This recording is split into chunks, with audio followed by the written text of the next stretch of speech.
D'un comportement exemplaire, Al-Hassan al-Basri était un homme qui faisait ce qu'il disait. S'il ordonnait une chose convenable, il était le premier à la mettre en œuvre, et s'il interdisait une chose blâmable, il était le premier à la délaisser. Jaloux de sa religion, il se montrait ferme et combattait tout acte répréhensible, et sa langue alors infligeait des brûlures plus cuisantes que le fouet. Un jour qu'il sortait de chez le gouverneur, il trouva des récitateurs de Coran à la porte du palais. Il les sermonna alors. « Qu'est-ce qui vous pousse à vous asseoir ici? Vous désirez entrer auprès de ces vauriens? Par Allah, leurs assises ne sont pas celles de gens vertueux. Séparez-vous, qu'Allah sépare vos âmes de vos corps. Vous avez élargi vos sandales, retroussé les pans de vos habits et tondu vos cheveux. Vous avez déshonoré les récitateurs, qu'Allah vous déshonore. Par Allah, si vous ne vous intéressiez pas à leur possession, eux désiraient ardemment ce que vous détenez. Cependant, vous convoitez ce qu'ils ont. Alors ils se sont désintéressés de vos personnes. Qu'Allah éloigne celui qui le mérite. » En ce temps, Al-Hajjaj ibn Yusuf avait débuté la construction de sa demeure, un luxueux palais qu'il fit ériger à Wasit entre les villes de Bassora et Koufa. Lorsque les travaux furent achevés, il voulut que les gens viennent contempler son éclatante réalisation. Quand Al-Hassan al-Basri apprit cette nouvelle, il se dit qu'un tel rassemblement d'individus serait une occasion idéale pour exhorter et détourner les gens de ces ornements trompeurs et les orienter vers la splendeur, la perfection et le caractère éternel de ce qui se trouve auprès d'Allah Azza wa Jal, afin qu'ils ne soient pas séduits par la beauté de cette vie éphémère. Lorsqu'il arriva à destination, il trouva une foule stupéfaite par la beauté de l'édifice qui tournait autour du palais. Alors il se tint parmi eux et dit: « Nous avons vu ce qu'a construit le pire des vauriens. Mais nous avons constaté que Pharaon avait érigé un édifice plus immense que celui-ci, plus élevé que ce dernier. Malgré cela, Allah Azza wa Jal fit périr Pharaon et détruisit ce qu'il avait construit et érigé. Si seulement Al-Hajjaj savait que les habitants des cieux le haïssent et que les habitants de la terre l'ont leurré. » Il continua ainsi à démasquer Al-Hajjaj jusqu'à ce que des personnes le prennent en pitié et craignant pour sa vie ne lui disent « Cela suffit, ô Abu Saïd, cela suffit. » Ce à quoi Al-Hassan répondit « Certes, Allah Azza wa Jal a pris des gens de science l'engagement de montrer la vérité aux gens et de ne pas la dissimuler. » Le lendemain, Al-Hajjaj se rendit à son assemblée, bouillonnant de colère. Il dit « Malheur à vous. Un esclave parmi les esclaves de Bassora se lève et dit de nous ce qu'il veut sans qu'aucun d'entre vous n'y trouve à redire, ne lui réponde ou ne le réprouve. Par Allah, je jure que je vous abreuverai de son sang, bande de lâches. » Puis il ordonna qu'on lui apporte une épée et un billot, ce qui fut aussitôt fait. Ensuite il fit convoquer le bourreau qui se présenta à lui. Enfin, il ordonna aux gardes de lui amener Al-Hassan al-Basri, ce qui fut fait. Les gens eurent peur pour le shir.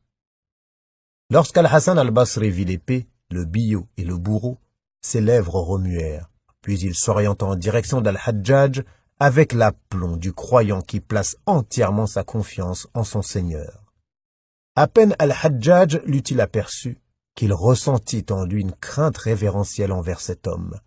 Il lui dit alors « Par ici, ô Abu Saïd, par ici ». Il ne cessa de lui répéter ces mots et lui faire de la place, au point que les gens restèrent ébahis face à la scène qui se jouait sous leurs yeux. Il en fut ainsi jusqu'à ce qu'il le fasse s'asseoir à ses côtés sur son coussin. Puis il se mit à lui poser des questions concernant certains points de la religion. Al-Hassan al-Basri lui répondit avec sa science abondante tout en restant ferme et dur.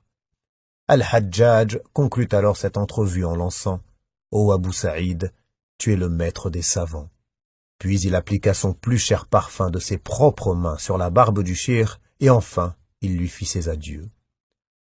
Lorsqu'Al-Hassan al-Basri quitta le palais, le portier d'Al-Hajjaj le suivit et lui dit « Ô Abu Saïd, sache qu'Al-Hajjaj t'avait convoqué pour autre chose que ce qui s'est déroulé.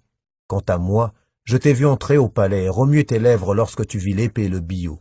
Qu'as-tu dit à ce moment-là » Il répondit « J'ai dit, ô toi de qui provient les bienfaits qui me touchent, fais que sa vengeance soit une fraîcheur salutaire pour moi, comme le feu fut une fraîcheur salutaire pour Ibrahim. » On vient de le voir, Al-Hassan al-Basri n'hésitait pas à prodiguer de bons conseils, aux puissants aux faibles, aux créatures d'Allah Azza wa Jal, quelles qu'elles soient.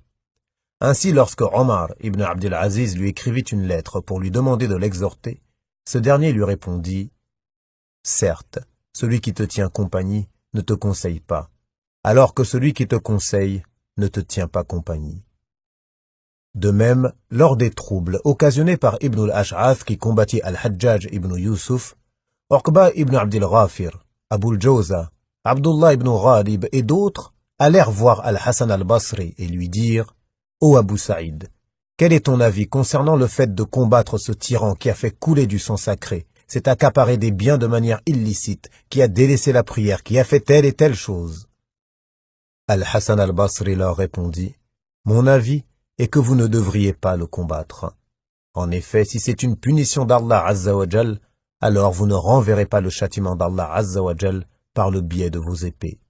Si en revanche il s'agit d'une épreuve, alors patientez jusqu'à ce qu'Allah Azza wa Jal juge entre vous, et il est le meilleur des juges. » Ils sortirent de chez lui en disant « Allons-nous obéir à ce non-arabe » Ils combattirent donc aux côtés d'Ibn al-Ash'ath et furent tous tués.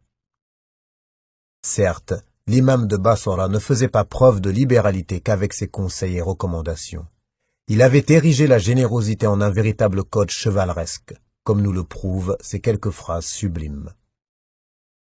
Nous considérions comme avare celui qui parmi nous prêtait de l'argent à son frère, dans le sens où il n'était pas assez généreux pour lui donner cet argent. En effet, nous pratiquions le partage et la préférence de l'autre à soi-même. Par Allah, il y avait parmi ceux que j'ai vus et fréquentés celui qui déchirait son pagne, afin d'en donner la moitié à son frère.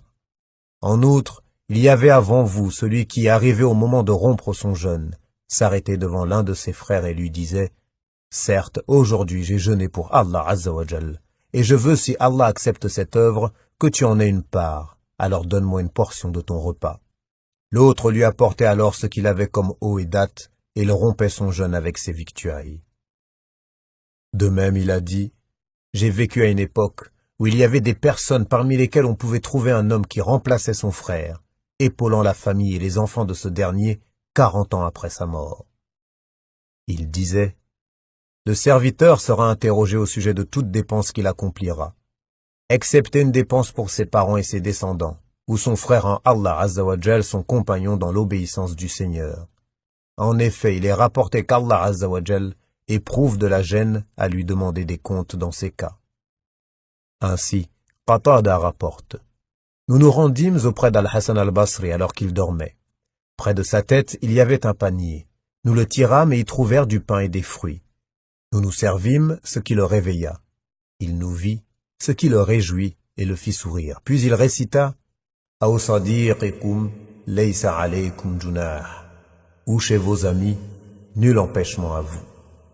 Surat An-Nur, verset 61.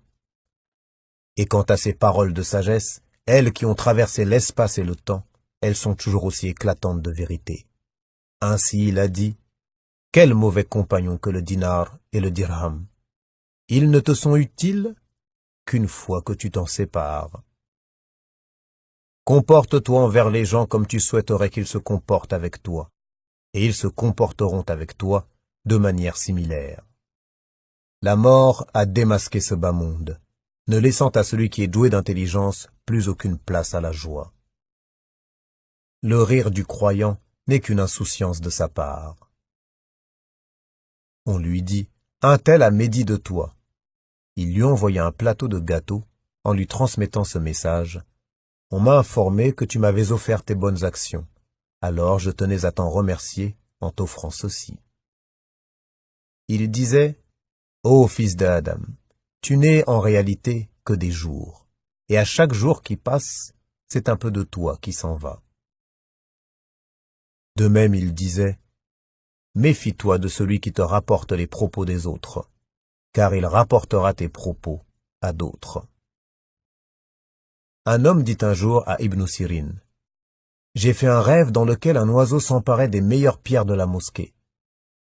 Ibn Sirin dit, si tu dis vrai au sujet de ton rêve, alors Al-Hassan est mort. Et effectivement, Al-Hassan mourut peu de temps après. On rapporte qu'au cours de son agonie, il s'évanouit.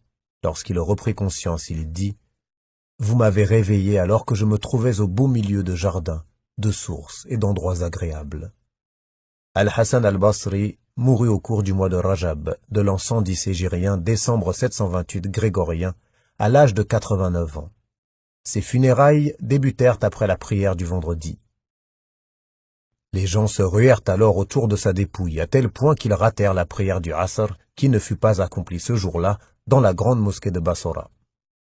Hisham ibn Hassan a dit « Jeudi soir, nous étions chez Muhammad ibn Sirin lorsqu'un homme entra disant « Al-Hassan est mort ». Muhammad invoqua alors la bénédiction d'Allah Azza wa Jal en sa faveur, puis il changea de couleur et ne parla plus. Les gens, voyant sa souffrance, respectèrent son silence. Muhammad ibn Sirin ne survécut que 100 jours à cette nouvelle. Retrouvez la suite de cet audio sur www.islam-audio.fr.